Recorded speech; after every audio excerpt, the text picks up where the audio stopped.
Hello student, welcome back to pharma fact with M K YouTube channel. Student, आपको पता होगा pharmacy act 1948 का video lecture जो कि फर्स्ट था हम कवर कर चुके हैं, जिसमें हमने आपको बताया था इंपॉर्टेंट क्वेश्चंस के बारे में और उनके आंसर्स के बारे में। साथ ही साथ पूरा टॉपिक को हम कवर करते चले गए थे।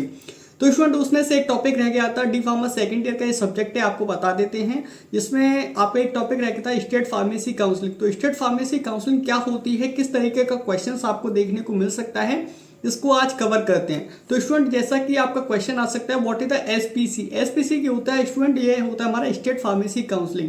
और स्टूडेंट, स्टेट फार्मेसी काउंसलिंग जो होता है वो होता है हमारा classification of provincial pharmacy counselling के अंडर आता है, जो हमने आपको पिछली वीडियो में बता रखा है। अगर पिछली वीडियो जिसने नहीं देखी है तो ऊपर आई बटन पर क्लिक करके देख सकते हो, या इसका लिंक डिस्क्रिप्शन बॉक्स में आपको सेपरेट मिल जाएगा। फार्मेसी लॉ एंड एथिक्स का चैप्टर नंबर 2 का पार्ट 1, उसको आप जाकर देख सकते हो। वहां पर आपको क्वेश्चंस मिल जाएंगे और उनके आंसर्स भी मिल जाएंगे। उस वीडियो के डिस्क्रिप्शन में आपको वहां पर हिंदी के नोट्स भी मिल जाएंगे चैप्टर 2 के। चलिए आगे देखते हैं, स्टेट फार्मेसी काउंसलिंग होती क्या है, इसको कवर कर लेते हैं। State pharmacy counselling is charge with the responsibility to maintain and up to date register of the registered pharmacist within the particular state. Student, होता क्या है कि पर्टिकुलर स्टेट, जैसे अगर हम हर एक स्टेट की बात करें, जैसे उत्तराखंड की बात करें, चाहे हम बात करें यूपी की, तो यूपी और उत्तराखंड, ऐसे ही भारत के सभी स्टेट में यहाँ की क्या है, सेपरेट स्टेट फार्मेसी काउंसलिंग है। जैसे अगर यूपी की बात करते हैं तो यूपी फार्मेसी काउंसलिंग, ये तो उत्तर प्रदेश फार्मेसी काउंसलिंग बोला जाता है। तो वो स्टूडेंट क्या करती हैं, वो क्या करती हैं, उनकी रिस्पॉन्सिबिलिटी होती है to maintain the register of the registered pharmacist. किसको मेंटेन करने की, फार्मासिस्ट जो रजिस्टर्ड फार्मासिस्ट हो रहे हैं। जैसे आप डी फार्मा कर रहे हो, डी फार्मा करने के बाद जब आप फार्मेसी काउंसिल में रजिस्टर्ड होगे तो आपकी जो डिटेल है, आपका जो रिकॉर्ड है, वो मेंटेन करने का काम किसका रहेगा, वो स्टेट फार्मेसी काउंसिलिंग का होता है। तो हर एक स्टेट की फार्मेसी काउंसिलिंग होती है तो उनका काम रहता है। No person other than registered pharmacist can compound the dispense to the retail the business pertaining the of the medicine. Student, जो फार्मासिस्ट नहीं है, रजिस्टर्ड फार्मासिस्ट नहीं है, वो पर्सन कभी भी दवाइयों का डिस्पेंस नहीं कर सकता है, कंपाउंडिंग नहीं कर सकता है, यहाँ तक कि बिजनेस भी नहीं कर सकता है। स्टूडेंट, ये परमिशन सिर्फ और सिर्फ रजिस्टर्ड फार्मासिस्ट के लिए ही अलाउ होती हैं। तो ये सारी चीजें कौन देखता है, स्टेट फार्मेसी काउंसलिंग देता है। The term of the state pharmacy counselling every 5 year. आपको पता होगा स्टूडेंट, स्टेट फार्मेसी काउंसलिंग के अंदर जो सदस्य चुने जाते हैं वो 5 साल के लिए होता है ना। State pharmacy counselling with the permission of the government may appointed the inspector with to the prescribed qualification. State pharmacy counselling ही क्या करती है स्टूडेंट, परमिशन देती है गवर्नमेंट को, जो कि क्या करती है, अपॉइंट कर सकती है इंस्पेक्टर को, जो कि प्रिस्क्राइब्ड क्वालिफिकेशन रखते हैं। जैसे जिन्होंने ड्रग इंस्पेक्टर, आप जान सकते हो, ड्रग इंस्पेक्टर भी स्टूडेंट स्टेट फार्मेसी काउंसलिंग के अधीन ही वहां पर क्या करते हैं, काम करते हैं। तो स्टूडेंट, इस तरीके से क्या होता है, स्टेट फार्मेसी का गठन किया जाता है, उसके यहाँ पर कार्य होते हैं। चलिए अब बात कर लेते हैं, जो स्टेट फार्मेसी काउंसलिंग होती है उसकी कंपोजिशन किस तरीके से होती है, मतलब जो स्टेट फार्मेसी काउंसलिंग होती है वो किस तरीके से बनी होती है। तो स्टूडेंट, ये कंपोजिशन की बात करें तो अगर इसके अंदर 3 तरीके के मेंबर्स हमें देखने को मिलते हैं। पहले होते हैं इलेक्टेड मेंबर, दूसरे होते हैं हमारे x members, x office member, तीसरे होते हैं हमारे नॉमिनेटेड मेंबर्स, है ना। तो स्टूडेंट, इस तरीके के यहाँ पर मेंबर्स होते हैं। अब चलिए बात कर लेते हैं कि इन मेंबर्स में पर्सन कहाँ कहाँ से लिए जाते हैं। अगर हम बात करें इलेक्टेड मेंबर्स की, तो इलेक्टेड मेंबर्स आप देख सकते हो कहाँ से लिए जाते हैं। 6 members elected among the themself by the registered pharmacist of the state. Student, 6 person को क्या करती है, जो हमारी स्टेट फार्मेसी काउंसलिंग होती है वही क्या करती है, इलेक्ट करती है, चुनती है। इलेक्शन, इलेक्ट किसको होता है, चुनने को बोला जाता है ना। जो स्टेट फार्मेसी काउंसलिंग होती है वही हमारे 6 पर्सन को क्या करती है, अपने आप से चुन लेती है। 1 member elected by the state medical counselling, और 1 मेंबर कौन होता है, स्टेट मेडिकल काउंसिल, है ना, SMC का होता है। तो स्टूडेंट, यह मेंबर कंपलसरी होता है इलेक्टेड मेंबर में। अगर हम बात की जाए नॉमिनेटेड मेंबर्स की, तो नॉमिनेटेड मेंबर्स में 5 लोग नॉमिनेट किए जाते हैं स्टेट गवर्नमेंट के through.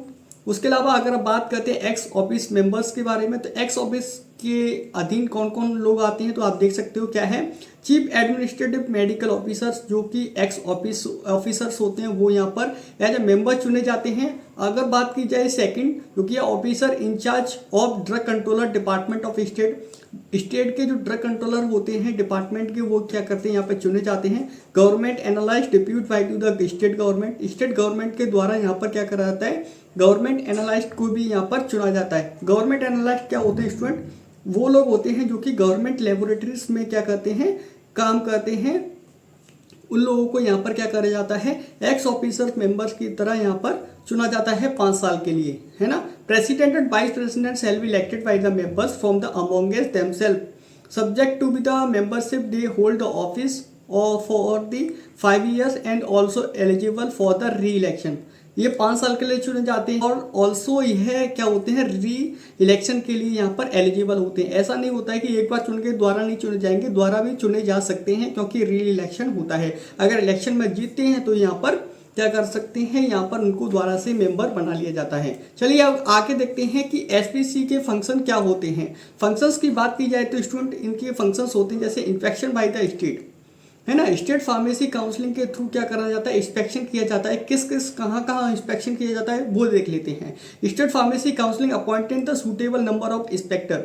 Student state pharmacy counselling जो होती है वो सूटेबल नंबर ऑफ इंस्पेक्टर्स को क्या करती है, इंस्पेक्ट करती है, अपॉइंट करती है, क्या करने के लिए, जांच करने के लिए। कहाँ का, inspect the permission where the drug compound और डिस्पेंस, जहाँ पर ड्रग दवाइयों का वितरण हो रहा हो और जहाँ पर दवाइयाँ डिस्पेंस हो रही हो वहाँ पर इनकी क्या करी जाती है, इंस्पेक्ट करने के लिए परमिशन दी जाती है। Require the regarding of the registration of person, जो कि पर्सन का रजिस्ट्रेशन करते हैं उनके लिए भी यहाँ पर इंस्पेक्टर्स को क्या करा जाता है, अपॉइंट किया जाता है। इन्वेस्टिगेट द कंप्लेंट, जो भी कंप्लेंट आती हैं ड्रग्स से रिलेटेड स्टेट के अंदर, उनको क्या करता है, इन्वेस्टिगेट करने का काम भी यही इंस्पेक्टर्स किया करते हैं।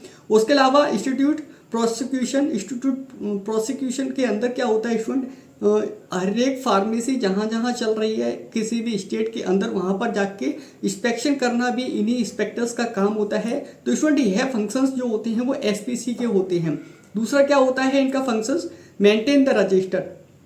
स्टेट फार्मेसी का सबसे अच्छा और सबसे बढ़िया काम यही है कि जितने भी फार्मासिस्ट जिस भी स्टेट में हर साल बन रहे हैं, हर साल अपने आप को रजिस्टर्ड कर रहे हैं, उन सभी का रजिस्टर्ड का और उनका रिकॉर्ड मेंटेन करना होता है। First subsequent register of the pharmacist in state prepared and maintain the state government.